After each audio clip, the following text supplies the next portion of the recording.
Welcome to the 24-hour conference on global organised crime podcast from the Global Initiative Against Transnational Organised Crime. I'm Jack Megan-Vickers. The 24-hour conference on global organised crime took place online in November 2020 and was organised by the European Consortium of Political Research Standing Group, the Centre for Information and Research on Organised Crime, the International Association for the Study of Organised Crime, and the Global Initiative Against Transnational Organised Crime. Hundreds of academics, researchers, journalists and others from around the world gathered together to present and discuss the latest research in organised crime. We've selected just 14 of them for this podcast series, but I would encourage you to head over to the website oc24.globalinitiative.net where you can find recordings of other sessions. In this episode, you'll hear the session Disrupting the Illicit Antiquities Trade in the Real and Virtual World. I'm Louise Shelley, and I am the moderator of this panel. And what we're going to hear is a multidisciplinary presentation on disrupting the illicit antiquities trade in the real and virtual world. It is a combination of Tess Davis, distinguished lawyer with the Antiquities Coalition, Leila Hashemi with the TRAC, the Terrorism, Transnational Crime and Corruption Center, and who has done a lot of the analytics for this work online in both the open and dark web, and Michael Loughnane, of Loughnane Associates, who worked with TRAC on a project that ran for over a year on exploring the illicit trade out of Iraq and Syria. And Leila and I are just finalizing the edits of a book that comes out of this very rich collaboration that we had a few years ago, and we have continued to follow this trade online in the subsequent years. So let me introduce Tess Davis first, who will introduce the subject and talk about the very valuable work that the Antiquities Coalition does to find the illicit antiquities trade and try and disrupt it. Thank you. Good evening, everyone. Is everyone able to hear me okay? Well, again, thank you so much, Dr. Shelley, for the introduction. It's an honor and a pleasure to be here with such a distinguished panel and speaking to people around the world. Again, my name is Tess Davis, and I'm Executive Director of the Antiquities Coalition. Our nonprofit and nonpartisan think tank unites a diverse group of experts in the fight against the illicit trade in ancient artifacts, which is funding crime, armed conflict, and violent extremism around the world, as we'll be discussing tonight. Our group is made up of business leaders, former government officials, lawyers, security experts, archaeologists, and other professionals. And we are proud to join forces with governments, with law enforcement, and also with the public to ensure that our past is preserved for the next generation, while also strengthening legal markets and trade practices. As we're discussing today, while ancient sites have been plundered throughout history, in recent decades, the looting and trafficking of antiquities has become a global and a multi-billion-dollar illegal industry. And in reality, this plunder for profit, this cultural racketeering, as we call it, it's not being carried out by the likes of Indiana Joneses and Lara Crofts. The FBI, the UN, universities, experts around the world, again, are warning that it's funding crime and conflict, whether that's mafia syndicates, armed insurgents, or even terrorist organizations. And this is because you no longer need a fedora and whip to get your hands on ancient treasures. Today, their pursuit requires little more than money. It's easier than ever to buy antiquities due to technological advances like global express mail, instant electronic messaging, and money transfers, social media, and online auction houses. At the same time, the world's wealthy are continuing to flock to high-end galleries and auction houses around the world, and again, spending billions of dollars on ancient art each year. And with the passion of the serious collector, many proclaim themselves preservers of the past. In reality, the truth is a little more complicated. And this is because, again, as we'll be discussing tonight, many artifacts on the market were pillaged from archaeological sites or sacred sites at some point in their history. They were robbed from a grave or raided from a temple, often during armed conflict or other crisis. That or their fate, which is also a problem. See, there are surprisingly few legal sources rather, of antiquities, but ironically, there's a large legal market. And that market, it really is growing. The major reports on the art market, we don't have separate numbers just for antiquities, but the major reports on the art market value it at around $65 billion.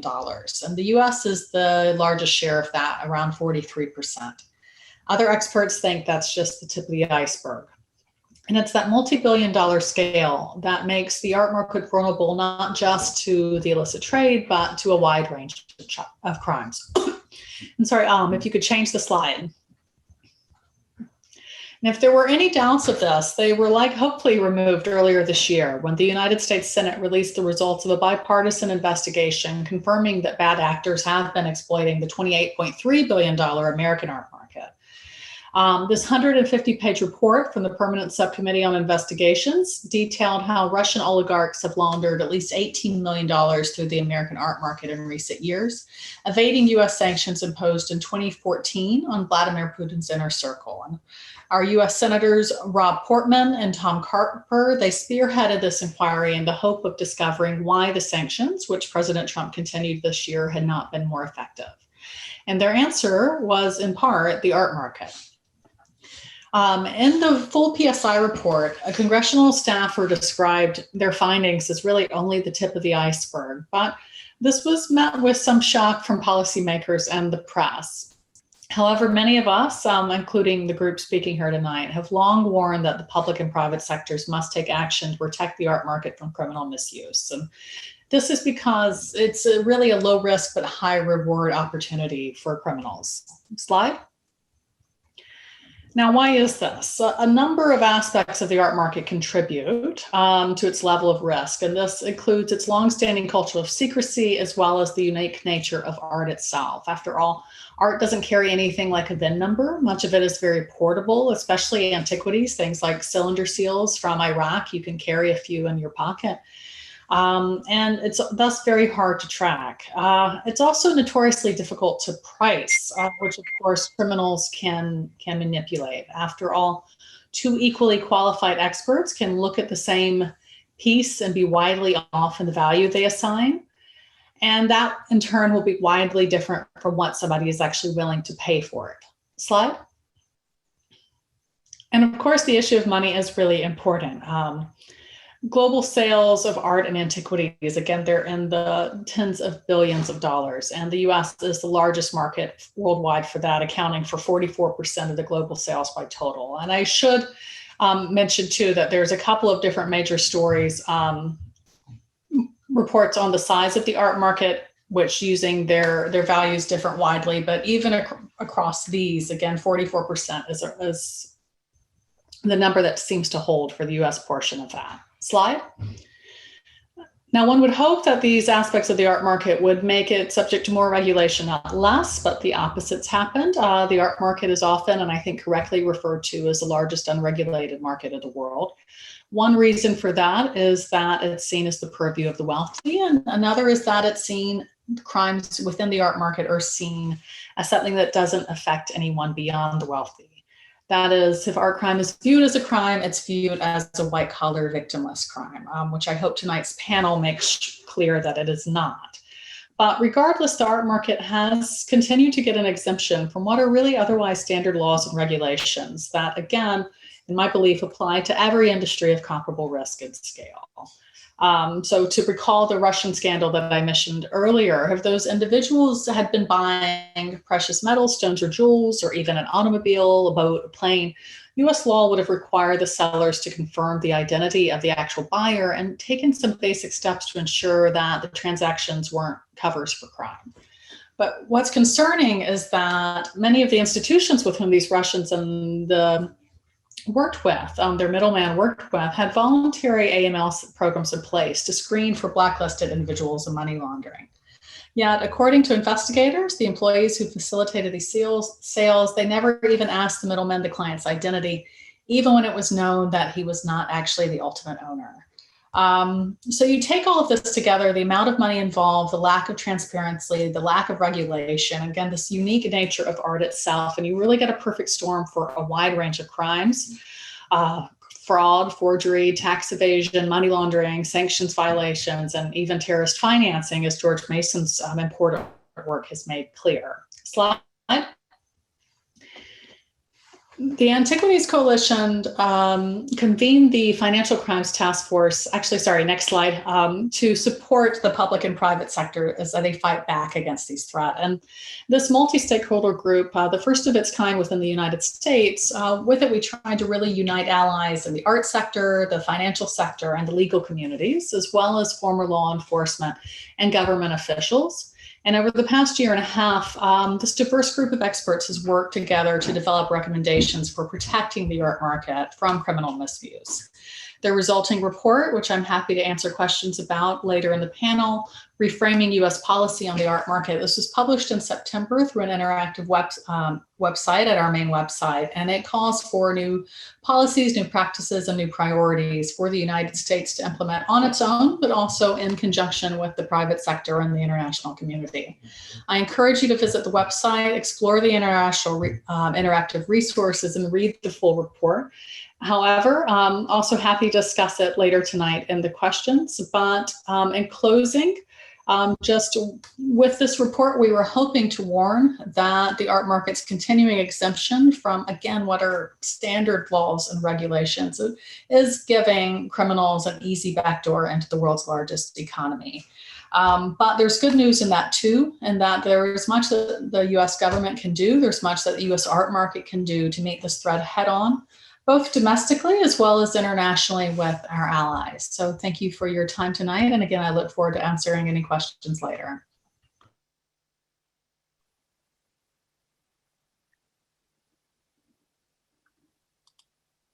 Thank you, Tess, for being so clear, concise, and we're going to hear now from people who collaborated with Tess on this financial task force. Our next speaker is Dr. Leila Hashemi, who's now a postdoc at George Mason University. And during her doctoral year, she worked on this project of countering online antiquities networks in Syria and Iraq through sophisticated online data analytics. And this is what she'll talk to you about. So thank you. Thank you so much, Dr. Shelley, for the introduction. As you mentioned, my name is Leila Hashemi, and I'm a postdoctoral fellow at TRAC. I recently graduated from George Mason University with my PhD in public policy, and I'm currently working on detecting illicit supply chains of counterfeit pharmaceuticals and PPE. Some of you might have joined us in our previous session. It's a pleasure to be here today. I'll be presenting our research findings from the Countering Looting of Antiquities in Syria and Iraq project, also known as CLASSY. The research was run by the Terrorism, Transnational Crime, and Corruption Center at George Mason University and funded by the U.S. Department of State, Bureau of Counterterrorism. To give you an overview of the project, I'll briefly outline its context and objectives. Both Iraq and Syria are now heavily impacted by war that is associated with terrorism and violence. This has led to a surge of the looting of archaeological sites across the region, as well as the increased production of counterfeits. It's widely believed that the trafficking of these objects generates substantial revenue for conducting acts of terrorism on local and international scales. In response to this often conflict-driven looting, the CLASSY project sought to collect and analyze primary data and to investigate the complex trafficking processes and networks involved in the antiquities trade. Data was predominantly gathered from publicly available sources, where much of this trade is currently concentrated. In this image, for example, we can see how social media platforms such as Facebook are used to advertise and sell potentially looted objects. In the course of our research, various digital tools were used in order to test the most effective methods for online investigation and countering this type of transnational crime. The research also acknowledged that a major stimuli of trafficking is global demand, often concentrated in the West, and therefore sought to promote responsible purchase and collection of cultural objects. I also was on the task force that Tess just mentioned to promote this. To implement the Classy project, a multilingual team of archaeologists, antiquities specialists, and criminal network investigators carried out analysis of the current state of the online market. The research was approached from two angles. First, during our online sales monitoring, we analyzed the general nature of the antiquities market, traded materials and their flows, as well as illegitimate practices employed in transactions. We examined over 60 sites in 7 languages, ranging from large internationally recognized auction houses and galleries to small-scale independent dealers operating on more decentralized networks and marketplaces such as eBay. The monitoring focused on small objects as these are easily concealed and thus transported, but also less likely to be detected while in transit, the reason for which they're traded in large quantities. This image here depicts antiquities seized in 2016 during a raid on Islamic State fighters in Syria that were later returned to Iraq by the United States. This is just one of many examples that demonstrates the importance of understanding the value and dynamics of the antiquities exported from these two countries and how these relate to the funding of terrorism. Second, we deepened our understanding of sales networks through participant observation on social media. We monitored some of the most popular social media sites such as Facebook, Twitter, and Instagram, and we found that venues like eBay, Etsy, and the darknet are unique in that they are interactive sales platforms with social media elements. So these sort of fit in both categories and help often provide potential leads for this type of research. We gathered the data by means of several specialized tools such as web scrapers, which I'll explain in one moment. Our sales monitoring led us to several findings. It's now confirmed that there's no reliable way of determining from online images whether any specific object was originally found in Syria, Iraq, or elsewhere, or whether this object was a counterfeit. This is often due to the low quality of images, especially for unclean coins or items of low levels of preservation. Many objects are sold with problematic provenance, which prevents us from understanding when they came out of the ground and their ownership history. A growing problem that goes hand in hand with an internet-based trade is that antiquities are often sold not as artifacts, but as toys, educational tools, jewelry-making components, or simply curiosities. Genuine and illegally traded antiquities are often mixed together, which has been termed piggybacking. Sellers and buyers often use false accounts or even alter egos when engaging in online trade, obscuring their identities and hindering the ability to track transactions. And although it wasn't possible to relate specific financial flows to terrorist activity, and the trade does not appear to be as valuable as previously assumed, it becomes clear that ISIS and other terrorist groups indeed have made revenues from antiquities trafficking. We also found that there is a very dynamic online trade. There is a democratization of the market and a flooding of the market with high volume of low value items, some of which are counterfeits.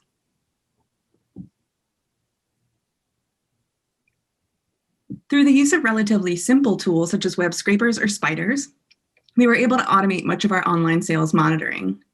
These web scrapers facilitate pulling information like the listing number, description, and price of an object into data spreadsheets for easy review by subject matter experts. With this method, we were able to use our resources where they were needed most. This blending of automated and manual analysis allowed us to streamline the listings monitoring process. And we found that many objects, like I mentioned before, were being sold on websites like Etsy as craft or hobby goods, and we discovered that online forums and social media sites contained valuable information, which led us to monitor venues like Facebook and the darknet. We worked with several other tools, and we also collaborated with computational social scientists to gather and analyze our data. We partnered with Cyari, a data analytics company, and used Know Your Customer tools such as Butler, developed by DARPA and shown here to investigate online identities on the open and dark web. We found no evidence of illicit coin and cuneiform sales on the darknet. And this can be explained by the fact that the antiquities market is a gray market, where illicit and illicit goods are mixed, making these objects difficult to distinguish, but generally easy to trade without needing to use the dark web.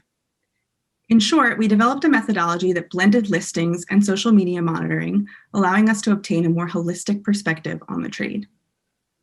And because no one tool met our research needs, we decided to build our own. The Facebook Profile Intel tool is a program that automates scraping of a Facebook profile. The tool looks at a profile's immediate friends and the context of these friends or friends of friends, allowing researchers to map network connections. Similar to the earlier marketplace web scraper, this tool captures data automatically and parses it into files from which keyword searches and visual analysis may take place. The profile results file will show thumbnail images of profile photos. It also records the user's profile information and any comments, reactions, and likes on their posts. We're developing similar tools for other platforms, as well as building image classifiers using machine learning and convolutional neural networks to enable the automatic detection of images containing coins, cuneiform, or violent content. These and other powerful tools allow for efficient processing of large amounts of data in a fraction of the time that it would take to collect and analyze this data manually. These automated searches provide standardized and replicable results, which can then be examined in greater detail by subject matter experts. So where do we go from here? We're facing three important challenges. First, we're investigating a gray market with blurred trade boundaries where sellers combine licit and illicit objects to avoid detection and potentially fund terrorism. A second major challenge is that most objects are sold with vague or no provenance at all, showing a focus on authenticity while neglecting to determine provenance. And this issue cannot be overstated. The lack of clear provenance remains one of the biggest problems plaguing the market. And finally, there's been a flooding of the market with counterfeits and fakes as this highly profitable trade attracts actors seeking to increase sales. New technologies are improving the quality of counterfeits, and the democratization of the market has introduced new actors who are often ill-equipped to detect fakes. And this shows the need to develop regulations that address the specific challenges of online trade. Efforts must be made to decrease demand for antiquities with questionable provenance and to promote responsible collection of cultural objects. Buyers should be made aware that the lack of due diligence promotes not only the destruction of heritage, but also the production of forgeries, and that all this together can fund terrorism and fuel violence and conflict. With these methods, we can successfully combat the trafficking of cultural property through the use of powerful tools capable of tracking transnational crime in the digital era. More about our classy methodology and research findings can be found in our final report, which is actually linked here. And as Louise mentioned, we're very excited to announce our forthcoming royalage volume on antiquities trafficking in the real and virtual world. Thank you very much. I'll pass it on to Mike. Thank you, Leila, for your very clear and presentation that stuck to the time deadline. And now we'll turn the floor over to Mike Loughnane, who has decades of experience in doing financial investigations of different types of criminal activity and also following the money. Hi, can you hear me okay? Beautifully, Mike. Excellent, excellent. Thank you, Dr. Shelley. Folks, it's a pleasure to be here. I'll be probably the one to break the timing. I'll try very hard not to, but what can I say? I like to talk. It has been an exciting experience to be on this project, both in the concept of working with GMU and Dr. Shelley and Dr. Hashemi in working the study and building a training program out of the work that we did looking at antiquities coming out of Iraq and Syria. And then following on working with Tess Davis and the same actors and working on that task force and building out a report talking about how important it is for the business sectors to become more engaged in dealing with this as a wide open area of risk. So with that being said, let me talk about a little bit of the background that we did in the analysis and what my role in it was and how that applies here. Basically, the role that I had as part of the team was to first look at some of the investigative processes that were going on in the Middle East area, where there were weaknesses in antiquity investigation techniques, where the gaps were relative to effective investigation practices, and specifically in the area of financial investigations, which is where my background is. I come from a long experience in the U.S. government as working in financial crime investigations, and then with the U.S. Department of Defense, I taught in counter-threat finance, involving terror organizations.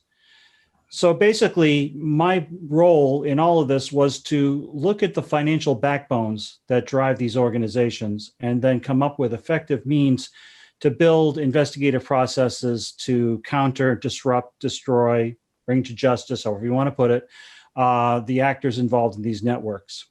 So with that, we move on to the next slide. In a simple, trying to simply put it on one slide to make it easy to explain, this is kind of what we identified as the activity going on in the Antiquities area coming out of Iraq and Syria, where the study came from.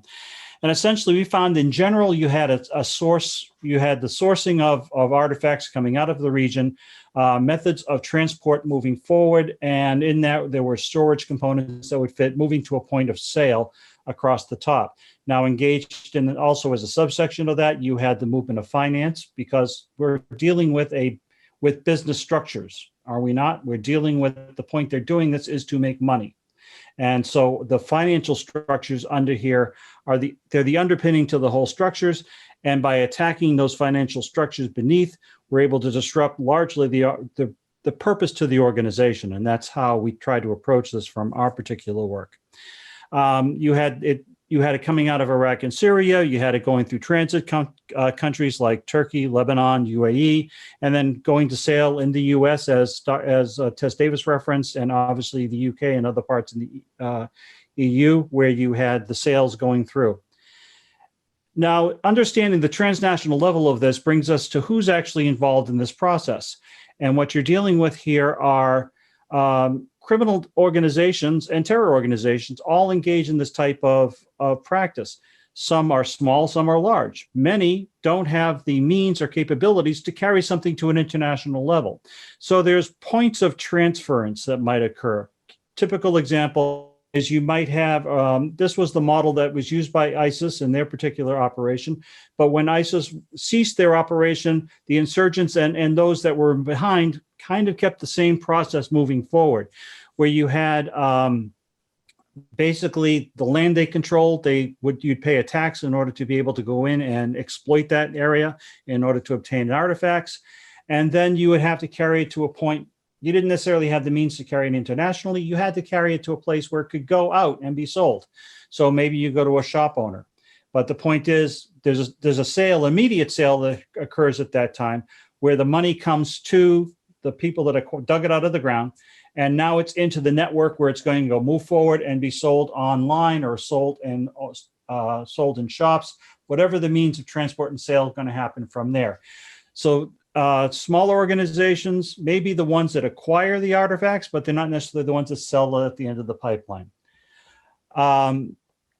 So you see here you have, and many terror organizations are not necessarily international in their structure in order to effectively be able to support this.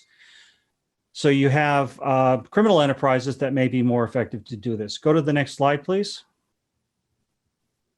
And in a round set, these are the challenge. This is when they build these networks, when they build these structures, even in this environment, these are the areas they have to work in or deal with in order to effectively be successful in their operation. You have to deal with the laws that are out there. You got the new rules that came out of the EU. You got the new discussion for rules coming in place in the United States.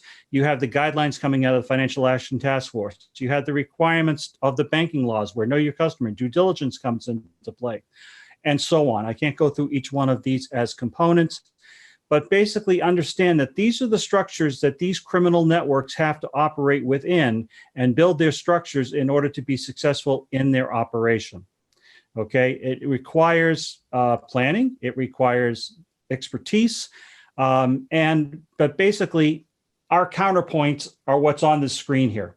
We're the ones that are teaching or trying to get out there to the financial institutions, to the business institutions to watch for this illicit activity. They obtain the information and law enforcement then receives the suspicious activity information, which then they will launch and initiate an investigation. So basically, it's getting the knowledge and ability out into this environment in order for them to be able to be effective in identifying the suspect activity. Next slide. Okay, comes down to basically three structures that occur in these network systems. You have financial systems where basically we're dealing with profit-oriented businesses, and they want the money to be moved, they want it to be safe, they want it to be collected. And so they have to have effective methods to move through the financial systems that exist in the world today, be it banks, be it hawala systems, be it other means of value transfer, alternate remittance, but they have to have those systems, and they have to be able to work with those systems in a way that they don't get detected. They have to have means of communication because this is a transport system. Everything is carrying through. So what are the transport and the communication structures that are in place that allow product to go forward? And then the payments to be returned. And then the business systems, the use of fronts, the use of shells, the use of other means of transport, the things that are necessary in order to have the physical structure that allow these things to be moved. Even if they're sold online, there's still a point of shipment that has to occur. So how do those things structure? And when I teach in the law enforcement environment, it's teaching them to this particular point, building investigative structures to attack these three buttons. Next slide. So basically it comes down to the professionals on the other side. And the professionals on the other side are, you could have the local tier, which is the local person that is maybe working with the capability to work with the local officials that allow you to get into the place where you can dig antiquity, the coins out of the ground. Or you're dealing with the corruption angle that allows the illicit activity to occur at the local level. They know how to work at that level, but they may not know how to work at the level of getting out of the country. This is where that network occurs. Now you're dealing with moving into a network with a broader scale, and somebody that knows how to work on the internet, someone that knows how to work with international shipment, can withstand the scrutiny that might be in place on a trade-based money laundering structure or any other kind of structure in order to make it work. And then finally, you have the top layer. And the top layer is the political layer. It's the shadow facilitators is how they're also described. The ones that help support and provide the political structure that maybe allows a lesser enforcement on an issue or will cause certain laws not to be enforced or inspections not to be done, that kind of thing that basically sets the foundation on which the structure can actually land. This is the challenge for law enforcement, having the ability to work in this structure, collect this information, build effective cases, know these areas in which they have to conduct investigations, and move forward to a successful conclusion to the issues being raised. I think that, next slide, I think that concludes my presentation, and I'm set to go. Thank you, because the gatekeeper, the timekeeper has said we're out of time. All right. I have a bunch of questions, but let's start with the audience, and I hope they keep rolling in. Julie Ailing asked, are law enforcement resources sufficient for investigating these crimes? Do governments have the political will to address these crimes in the depth required? I'll go forward with that as a start.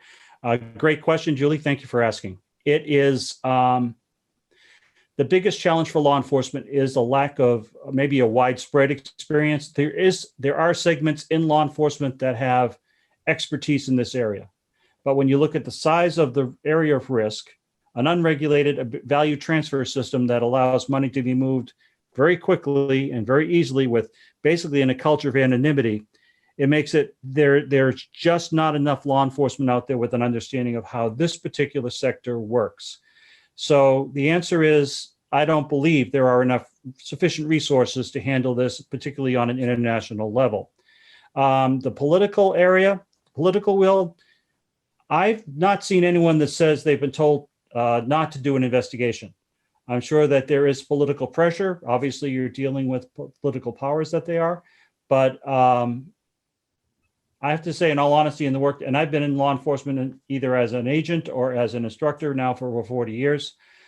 The people I've seen and worked with have the will to want to try to make this work. Having the resources to actually accomplish it is a different challenge. Tess, do you want to add something on this? Yes, to add to that, I do think the situation is improving.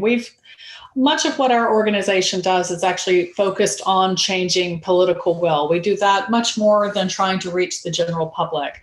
Though, of course, the general public can be helpful because it puts pressure on the politicians that's needed to do this. But we have noticed a change in the last 5 or 6 years that, for example, it used to be when we would go into an official's office, whether that was an official with the US government or the EU or the United Nations, we had to spend a sizable portion of the meeting explaining, first of all, that there's a problem.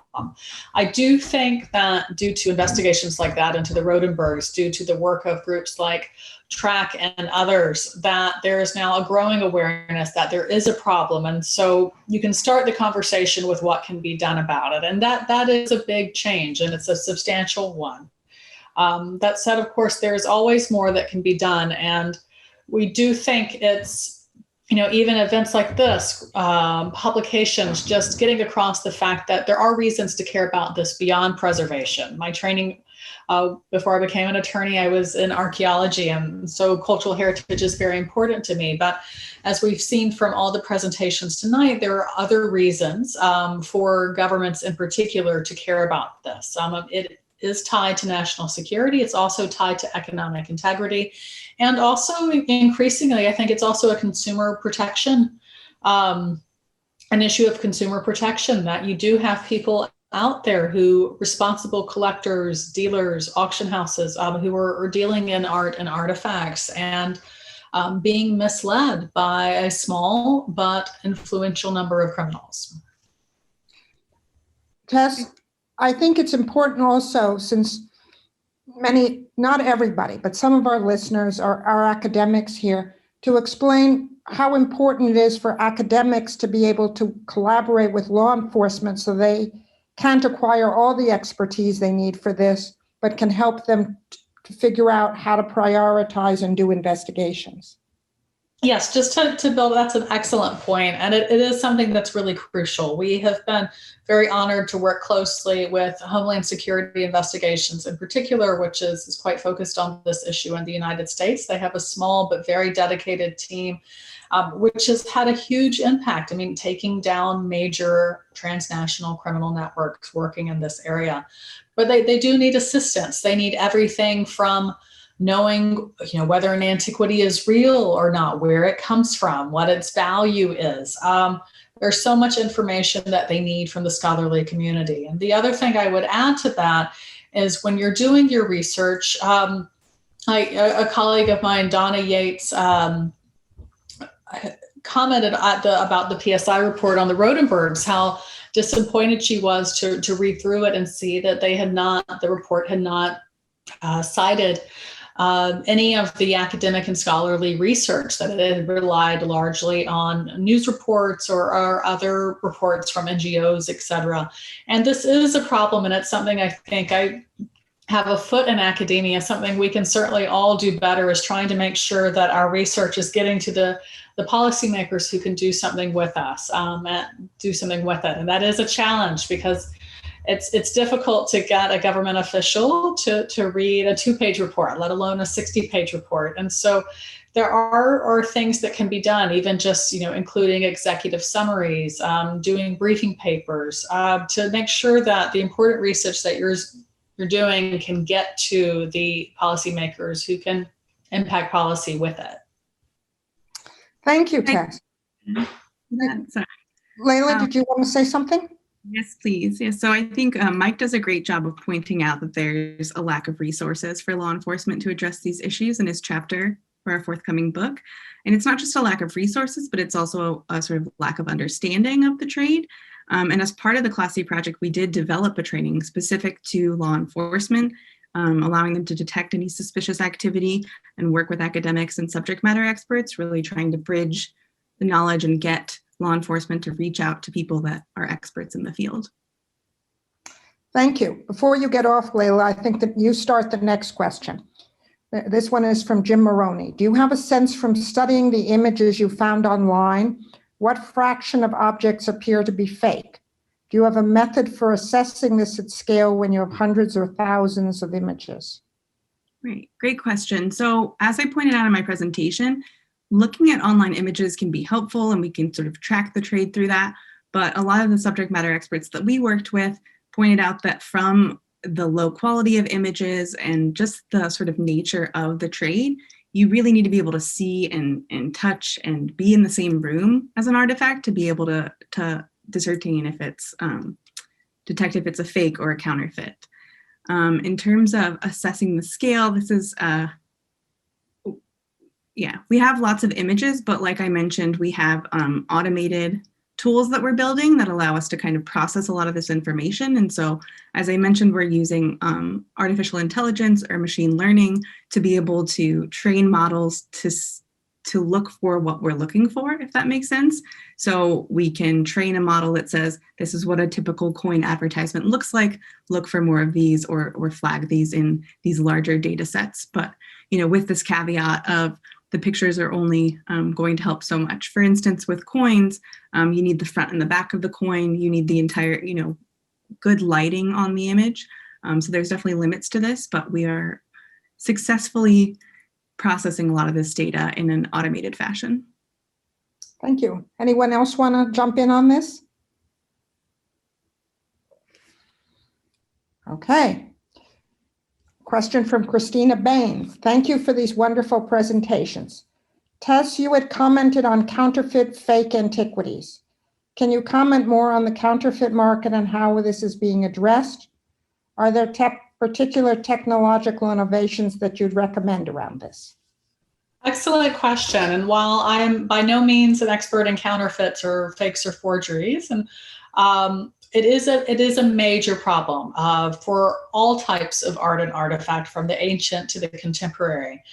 Thankfully, it's also the cure is the same in this situation. The steps that you take, be it a dealer, a gallery, an auction house, a museum, the steps that they would take and should take to prevent from buying an illicit antiquity also protect these same buyers from buying fakes and forgery. That is, having a provenance, that is a detailed ownership history. Something as simple as that, though it's not as simple as in practice, again, it protects the art market from a wide range of problems. Our hope is also that if the art market is eventually put into the framework, the AML framework in the United States, and this is something that has happened in Europe, and by Europe I mean the European Union, Switzerland, and the United Kingdom have all subjected the art market to AML protections under their law. This is something that's pending in the United States. And if that does happen, it'll protect the art market for more than just money laundering. It puts into place, again, what is, good practices that will protect against a wide range of crimes, including hopefully fakes, forgeries, and counterfeits. Mike may have more to add to that. So I know this is addressed. Just a couple thoughts. Basically, this is that construct I think I tried to bring up in my presentation, was the tip of the spear element.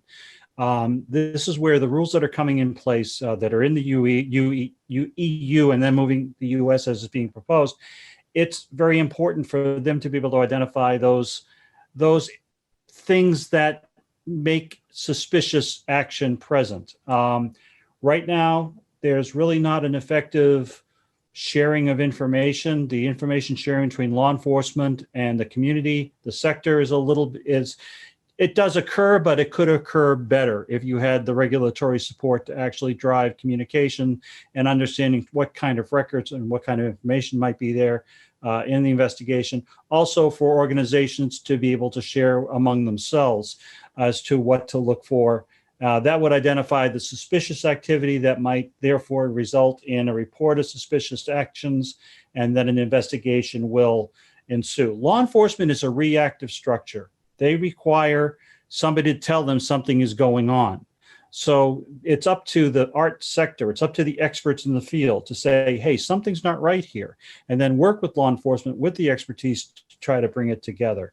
The issue of counterfeit with due diligence efforts are certainly identifying who's involved in the structure, then that information coming out as to who's good, who's bad, the use of provenance, and the use of creating a false provenance is a very common activity that's that's present here, where they'll just make up the paperwork. Coins, typically, you don't get provenance because they came out of the ground and there's really not a lot of history there. Statuettes, other things, it's easier to see, and then you can track it back and see if it's valid. And that tracking back, that due diligence is an important factor in this particular sector. Maybe you could give for our audience a concrete example, either you or Layla, because I know we have them in the book, of counterfeit provenance and how people say this belonged to my grandfather or my uncle, and that person never collected anything in their lives. Right. So to speak to this, if there is, first, a lot of these objects are being treated, claiming to be part of a private collection, going, passing hands through families. And then if we have provenance documents, as Mike and I found, they're often fake or forged.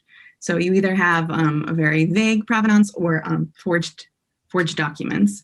In terms of Christina's question, if I could speak to that, we found a lot of online forums that kind of call out bad actors and actually list bad eBay dealers, ones that have been accused of having suspicious transactions, not following through, as well as selling counterfeits or fakes.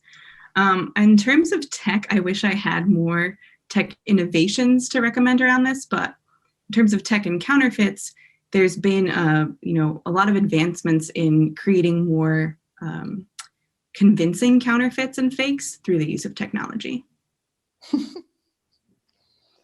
All right. I can offer one very quick case example of a counterfeit provenance where there was a attempted sale of a sarcophagus to the United States.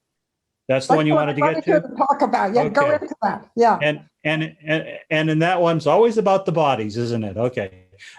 This particular one was coming up through the UAE, then going through another country, then coming to the US. And in order to effectively have this happen, the gentleman involved in making this all happen wanted to build provenance to show that it didn't come out of a place it shouldn't have with the laws over there about antiquities. So he created false provenance. First of all, he tried to go to an expert who knows how to make this stuff. And that guy didn't want to do the work for them. So he had to do it himself. And he created provenance in the name of his dead father. That's where this came from. The only problem was his father never owned a thing. So when they did just a little bit of track back, it was not hard to show that it wasn't for real. But that raises the real problem, is the fact that sometimes all they'll do is see the paper and say, hey, okay, this is done. We've got the paper. We got everything we need, and not do the effective due diligence to go back and protect and ensure that it actually came the way that it came. And that's where these structures are weak and the challenges are present. Does anyone want to talk about some antique wood from a place that it wouldn't survive? And so you knew that the provenance was not correct because it couldn't survive for that many millennia in a damp climate. That was another one that I remember in our book. Right. That was a case where, again, a subject matter expert was able to detect that you wouldn't be able to have the object, that it wouldn't survive in that sort of climate. And so that really points to the importance of people that know the trade and know these objects. I mentioned that for Classy, we specifically focused on coins and cuneiform. And while those worlds overlap in a sense, they're very much experts in their own objects and what they're following and what makes an authentic object in that trade. Okay, we have another question. I'm interested in if anyone knows the role of law enforcement, whether it is limited in helping prevent the illegal trade of antiquities, specifically at borders when items are being moved between countries. I'll start that very, very briefly. I'm sure Tess and Leila have some very specific things to say about that. The problem is the lack of expertise that's present at these kind of points. Homeland Security and the Department of Homeland Security here in the U.S., their primary organization where they have their experts are in New York City. Now, it's not to mean that they don't have experts in other ports, but they're not as strong as the ones in New York. So if you're a bad guy and you're bringing something in, where do you go? In the case of the sarcophagus, he came in through Florida. He got caught because of other reasons, but the point was they go to where you're not. All right. So they'll go to where there's just not the same understanding or expertise. There are some phenomenal law enforcement organizations around the world that have the ability to work in this area, not even a question. But they're small, they're limited, there's only so much they can do, and that creates just an overwhelming challenge for everything else to come through. I hope that I'll stop there. Tess, I'm sure you want to add to that. Yeah, no, again, in the United States, we have both Homeland Security investigations at Immigrations and Customs Enforcement and the Federal Bureau of Investigation both have dedicated teams focused on this issue. That said, they're a handful to a couple of dozen, depending on the week and day. When you to put that in perspective, the Carabinieri and someone else who's on today might have a better update on this than I do, but I believe it's more around 300 or 400 officers for a country that's much, much, much smaller in territory than the United States. These agents are keeping incredibly busy. Again, as I mentioned, they're very dedicated to this. And they are so busy that, I was speaking to one recently that they were running out of space to actually put pieces that they had seized. And I think in my head, as I believe many of us probably do, of the Unlimited Warehouse in Indiana Jones, where they're rolling the Ark of the Lost Covenant. But these practicalities, even things like space, are hamstringing them. And there is so much out there. But one thing I do think this demonstrates, for example, the Manhattan DA's office also has a prosecutorial unit on this. A handful, I believe it's around 3 attorneys now. I don't think any of them are full-time on it. And they also have 4 or 5 analysts working with them. And so a pretty small team. What they have been able to accomplish just having, a handful of people working on this issue has been shocking. Again, we're talking about taking down major transnational networks, not by no means limited to the Middle East. I mean, these are groups that are operating around the world and actually especially active in South and East and Southeast Asia. So I think that demonstrates that if a government is willing to make even a small investment of, a handful of full-time employees, it can really, really have a major impact. As has been mentioned tonight, this has been a low-cost, high-reward crime. And if we can shift that balance even just a little bit, it can hopefully do a lot of good in making people think twice. I think this also really emphasizes that this is a transnational issue. And so it's very much subject to specific national laws, as Tess mentioned, and what countries we're dealing with. We also saw a lot of evidence of laundering of objects and their documentations, falsifying documents while in transit, particularly through free trade zones. Another thing I wanted to point out is that objects are often stored for long periods of time until it's sort of deemed safe or more acceptable to put the item up for sale. So when we have objects stored for 5, 10, 15 years, that makes it much more difficult for law enforcement to follow these illicit goods. If I could just add one very quick point. Many of the investigations, as I said, law enforcement is a reactive entity. Many times an investigation to a particular event is because, frankly, someone's told them it's happening. So they meet them at the border, and then that goes from there. And hopefully then that rolls to a larger, more expansive investigation. So many of the normal investigative tools and techniques that we're aware of certainly apply in this environment and are used in much the same way as you might see in wildlife trafficking, human trafficking, any of the other kind of issues. All right, that leads into the next question we just got. Julie addressed it to Tess, but some of the rest of you can also answer this. Julie Ailing, who works on wildlife trade, said, do these criminal networks also indulge in other transnational crimes, such as drug trafficking or the illicit wildlife trade, or are they specialized?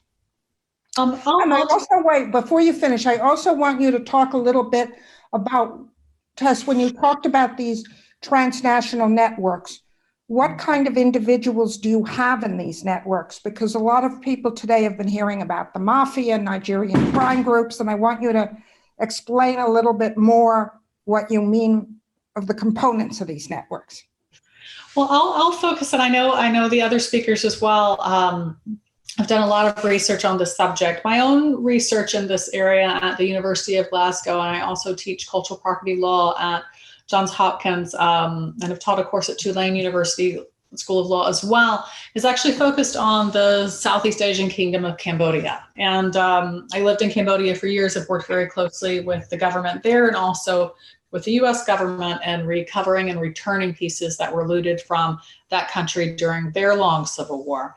And the reason I think Cambodia is important to mention is, for one, it reminds us that this is a problem that's been going on a long time.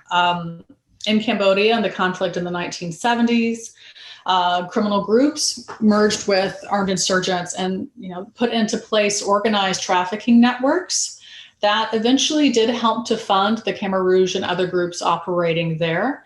The Khmer Rouge are, again, an excellent case study because they dealt with whatever they needed to deal with. Eventually, they didn't care whether it was antiquities, whether it was timber, whether it was rubies from the mountains along the border with Thailand. If there was a good that they could profit from when they needed money, they did it. And so I think there's a lot of parallels that we see between groups like the Khmer Rouge dating back to the 1970s and what TRAC's research has found in countries like Iraq and Syria today. The networks that have been or in the process of being taken down by the Manhattan District Attorney's Office, what I find interesting in them is often health Q links are in them. Sometimes a matter of 3 or 4 individuals between on the ground, piece leaving the country and showing up at a top auction house in the United States. Certainly that's very much the case for pieces that came from Cambodia.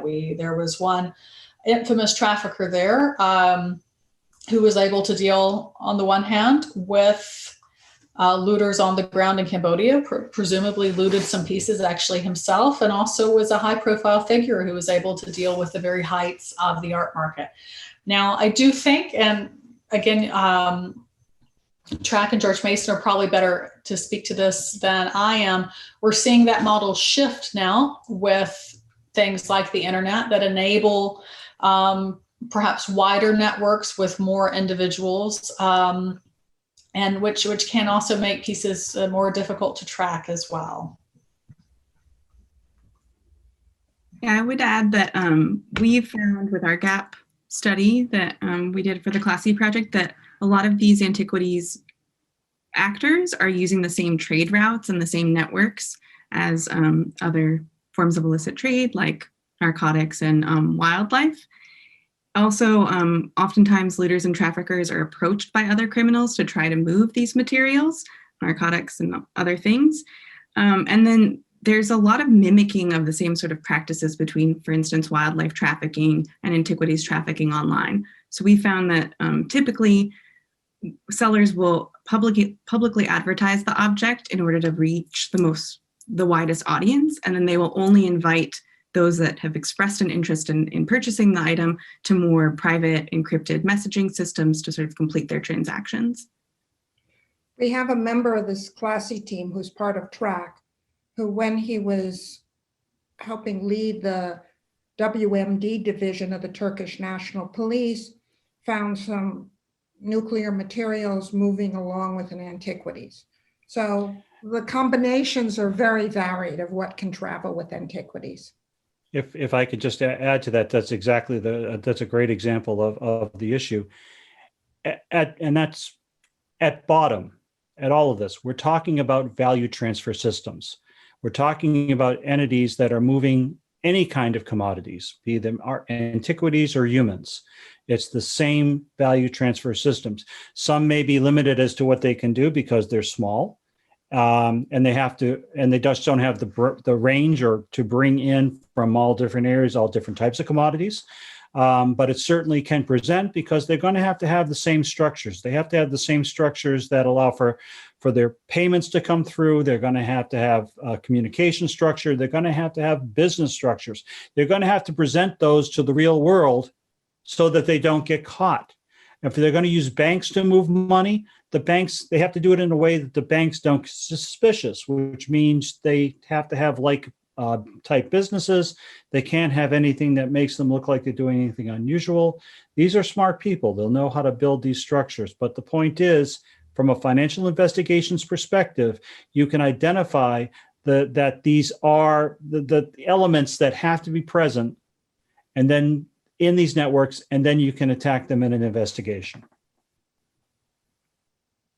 So 2 quick points, if I may add on to this, is that one is that the trade, in terms of being specialized, is quite specialized. We found that terrorist groups were sort of publicly destroying cultural artifacts while strategically keeping particular items to put up for sale. And another thing is that though there are similarities or overlaps with these other types of trade, that the antiquities trade isn't seen as being explicitly illegal like the narcotics trade is. Thank you. Eu pedi lá na escola perguntar pra gente. Né? There's a question here, from Christina Bain. Given COVID, how has the antiquities market been impacted by unstable markets? Has this shifted criminal activity in this area to potentially more lucrative illicit trade areas? Oh, Tess, that's yours. This is a hugely interesting question, and I think the jury is going to be out for some time on exactly what's happening because we're seeing a lot of conflicting information. On the one hand, the art market, along with, I suppose, just about every market in the world, with the exception of medical businesses and groups like Amazon, has been, faced great financial challenges due to COVID. Art galleries have been closed, museums, their doors have been closed, art fairs and exhibitions have been canceled.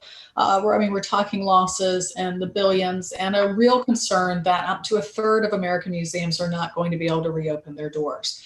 That said, on the other hand, again, just as COVID has financially benefited some businesses, it's benefiting some in the art market.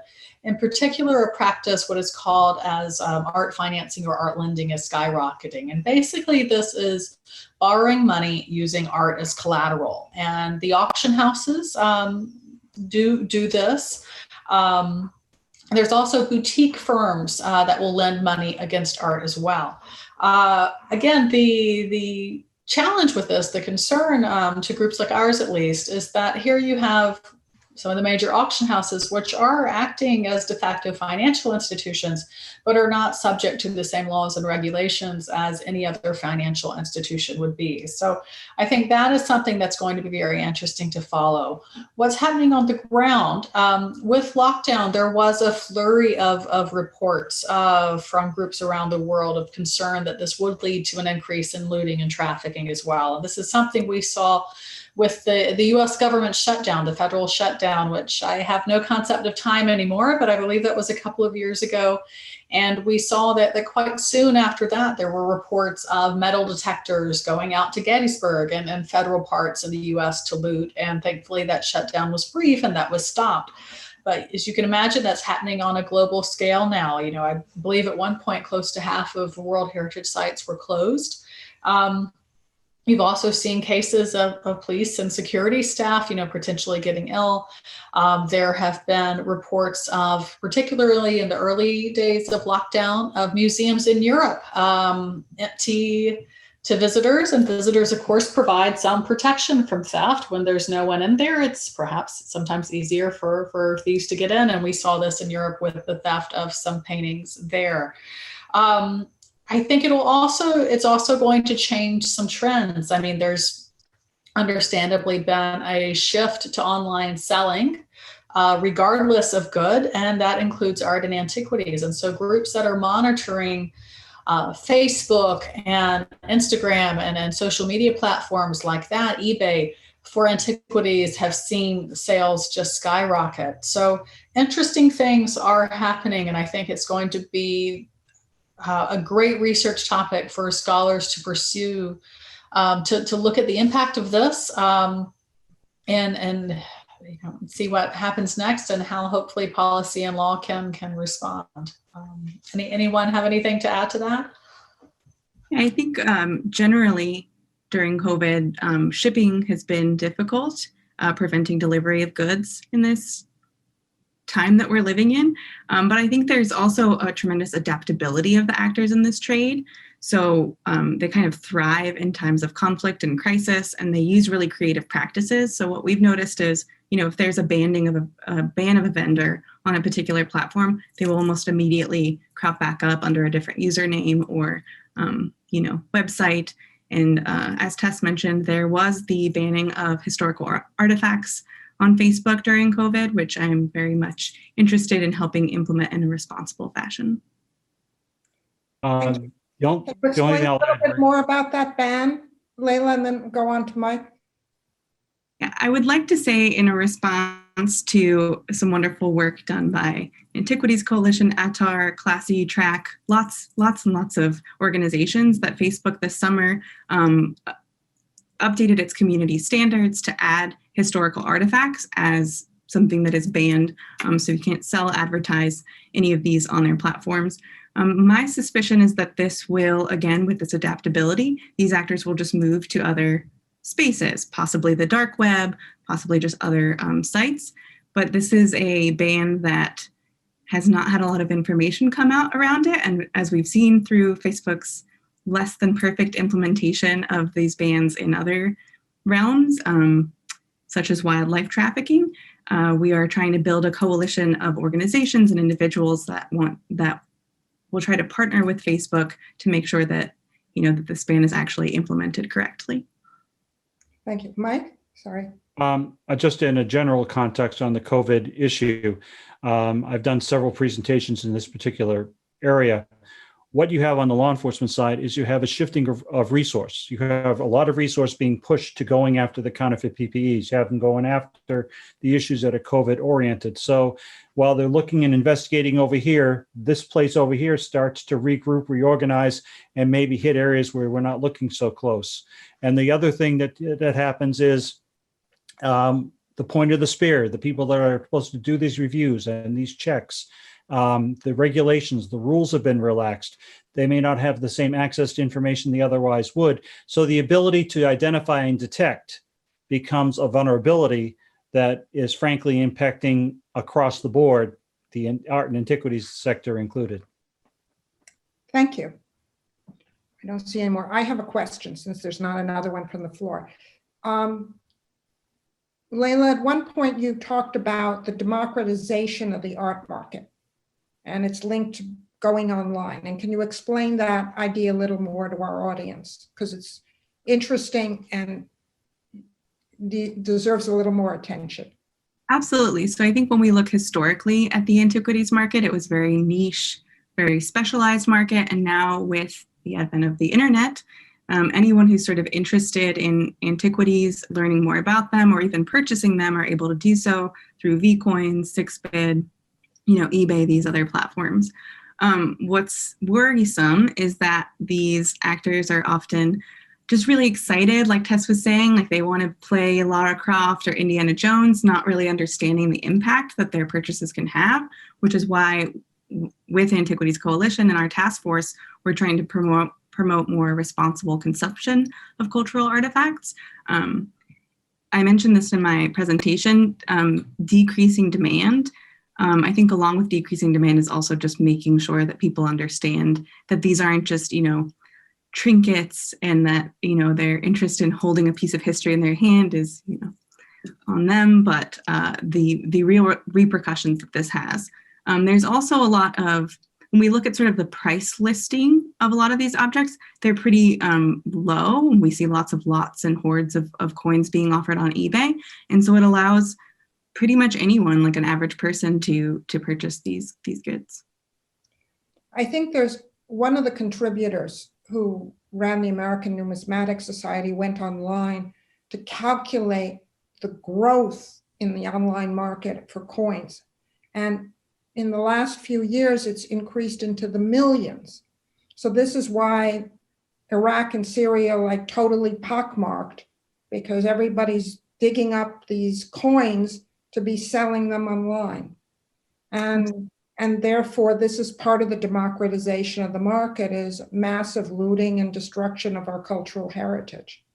And that has very long-term consequences. So we started off the day learning about destruction of species, and we're ending up the day in the US talking about destruction of cultural heritage and what that means of not understanding our history, and that closes many doors for the future. Maybe Tess wants to say a little more on that. I do think it's an interesting time and an important time to be tackling this issue. And there's certainly so much that different groups can be doing. And again, as you mentioned, so many of the steps that will fight antiquities trafficking, will fight wildlife trafficking, will fight all different types of illicit trades. And so there's no need to reinvent the wheel for this issue. There are things that we know that have worked for other areas that could work for this. And so hopefully, again, with increased awareness, with increased study and hard data on what's happening, there's much that can be done. Mike, I'm sure you have something to add on that. Oh, just a quick note. Dr. Neil Brody, who led the writing of the final report, said to us that the worst invention ever made for this issue was the metal detector, because it just created all of the issues. We have technologies making it so much easier to exploit and abuse. And law enforcement's always behind the curve. So it's always going to be a challenge to get ahead and try to prevent this stuff. But it's a major challenge. So are there any last questions or any last words? We have a few minutes left, but I think our audience is probably exhausted after a full day. So I want to thank you all for being so articulate, so complimentary of your points of view and your expertise. And thank you for being such a good audience. And some of you I know have been online since 8 a.m. this morning. So thank you. Thank you for the Global Initiative for organizing this, and for all of you being such an alert community. Thank you. You were listening to Disrupting the Illicit Antiquities Trade in the Real and Virtual World. If you'd like to get more information on this topic and the speakers, head over to the conference website, oc24.globalinitiative.net. There you can also find videos of most of the talks, including a number of discussions that are not part of this podcast series. This was the 24-hour Conference on Global Organised Crime podcast. I'm Jack Megan Vickers. Thanks for listening.